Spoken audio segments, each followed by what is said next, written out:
Mega Man 1 was an enjoyable, albeit rocky start. Mega Man 2 is the one that popularized the series and fixed most of the big issues. And with success, sequels are sure to follow. And wow, did they follow! Now we're at Mega Man 3. Despite being one of the best-selling games in the series, I barely heard anything about this one.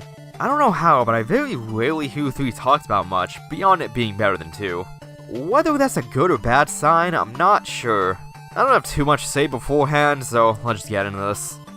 After Mega Man 2 having a short intro telling you what's going on, Mega Man 3 has absolutely nothing. Okay then. I'm not playing Mega Man for the story, but why is there no intro this time? Wily finally comes to his senses and teams up with Dr. Light.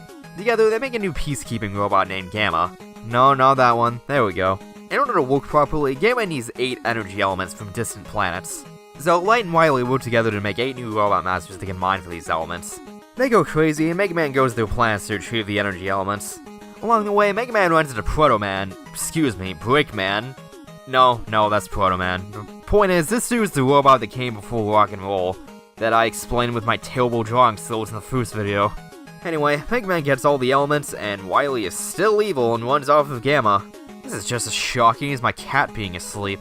Wily's evil? Oh man, who would've thunk it? Also, the translation for this game didn't even try. They not only misspelled Wily, but they got Dr. Light's name wrong too. Anyway, Mega Man kicks Wily's ass, he kicks Gamma's ass, Mega Man and Wily get crushed, Proto Man saves you, plot more lets Wily live, roll credits. I appreciate the attempt at a more compelling plot, but it's Mega Man, it still ends up being mostly the same. Alright, gameplay. Mega Man 3 controls even better than it did in 2. Mega Man's just more snappier, and this dude even climbs ladders as fast as Morgan Freeman. How did I not realize this typo? New to the series is the slide. By pressing down and jump, you can move a little faster and you can go under tight spaces. Sliding is alright. It helps you move a little faster, but it's by no means game-changing. The level design uses it a little, but getting rid of it doesn't change too much. Placing the numbered items is Rush. He's a little doggo that can be used to give you a boost if you jump on him. Later in the game, you'll get 2 more Rush modes. The first is Rush Jet, which lets you freely move around the air for a short time. The second is the Rush Marine, which is exactly the same as the Rush Jet, except it only works underwater. It's used in like one stage. But hey, Rush is overall much better than what we got in 2, the Jet especially. This thing just lets you skip any hold platforming. It's amazing. Rush has a lot more personality too. 2 just had generic items. This game has a robot dog, which is way cooler. Also, you don't lose your E-tanks when you get a game over. Thank God. On paper, this game is Mega Man 2 with everything improved. But I'm just gonna get this out of the way. I didn't have fun with this one. Okay, hear me out. The controls are better in this one, the item tools have been improved, and there's even 4 more stages than usual.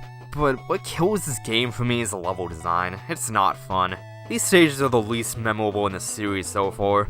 Mega Man 1 had an issue where they put levels and hazards in a room and called it level design, and 3 has this issue too.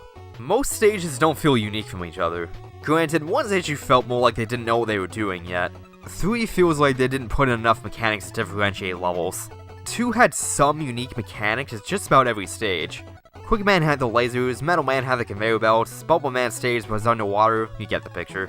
Some stages in 3 have stuff like this, but most stages just feel like levels with different hazards and aesthetics. Like Gemini stage has these eggs that release these... No! Kids might be watching... Tadpoles. Yeah, tadpoles. These eggs release these tadpoles that come after you. Sure, that's a unique hazard, but it doesn't change up the gameplay much, like the aforementioned quick lasers or conveyor belts. Magnet Man stage has these magnet guys that pull you upwards, but again, this is more of a unique enemy, not really a stage gimmick. Magnet Man also has the dumb disappearing blocks, but I have Rush Jet, I'm not dealing with this. I guess you could say the 3 stages lack individuality to them. In 2, most stages felt different with unique mechanics. In 3, each stage feels more or less the same, but with different enemies and obstacles. 3 does rely less on gimmicks though. If you want some pure Mega Man challenge, then here you go. But 2 felt more fun and had more personality. 3 feels a lot less whimsical with its level design, and I feel it suffers from it. My other big issue with 3 is how useless most weapons felt. Both 1 and 2, most weapons have their uses for different situations. Like how the air shooter is good for enemies above you, how the ice cutter would freeze enemies in place. In 3, just about every weapon is a standard projectile. If they wanted weapons to feel more like the Mega Buster, I guess I could get behind this. But none of that matters because this game has Shadow Blades. You remember how overpowered the metal blades were? Yep, that's just shadow blades. Albeit not as overpowered as last time, but still really overpowered. You can't throw them below you, and they have a limited range, but against most enemies, it borders on a straight Mega Buster upgrade. It's only good against one main Robot Master this time, so at least they fixed that. Speaking of which, the weakness order isn't designed well. With the first two games, it goes in a single cycle, but here there's two weakness cycles. Needle is weak to Gemini, Gemini is weak to Snake, and Snake is weak to Needle, with the other 5 being in the other cycle. This means that if you go in weakness order, you need to take on 2 Robot Masters with the Mega Buster. This isn't inherently bad, but it goes against what the first 2 games established. If you defeat a Robot Master, you'll always be able to have an edge over someone else. After defeating the 8 Robot Masters, you have 4 more stages to play through. Again, this sounds awesome, but wow, does it feel like padding. These stages are basically holder versions of 4 stages you already played. 3 of them were fine, but considering the stages didn't really do much for me to begin with, they just make the game drag on. During these stages, you'll fight holder versions of Mega Man 2 bosses. The issue is that these versions are just annoying. They're way harder than they ever were in 2. They're also in some copy bot thing that's way more aggressive than the originals were. To top it all off, the only checkpoint you get in these stages is after the first boss. Yeah, you fight 2 Robot Masters in these stages. With a little practice, these stages are pretty doable. Except the Needleman revisit. Like, wow, this stage is almost unfair. Hold to avoid enemies, hold to avoid obstacles, and obscenely long bottomless pits. Great. This is the worst part. You have to use Rush Jet to go over a bottomless void. Seriously, what's up with this planet just having a friggin' mile-wide bottomless pit? You need to collect the weapon pickups or else you won't make it. And yes, they don't respawn. So if you die at any point after this, you have to get a game over to refill your weapon energy. Did they not learn from the last game?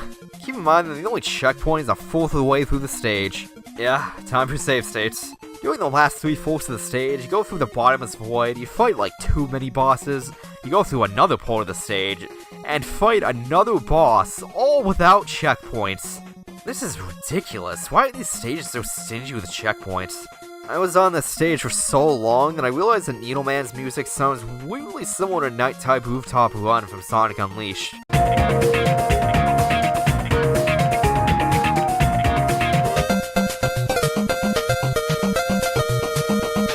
They're not exactly the same. It's probably the instruments or like the beat or something.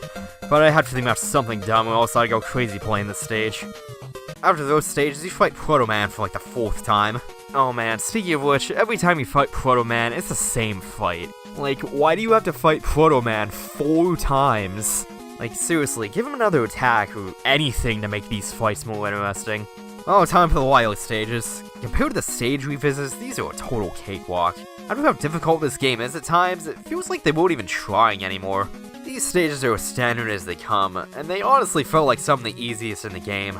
It doesn't help that they throw E-tanks and lives at you like candy. I appreciate these stages don't actually designed for once, but my god, there has to be a balance somewhere.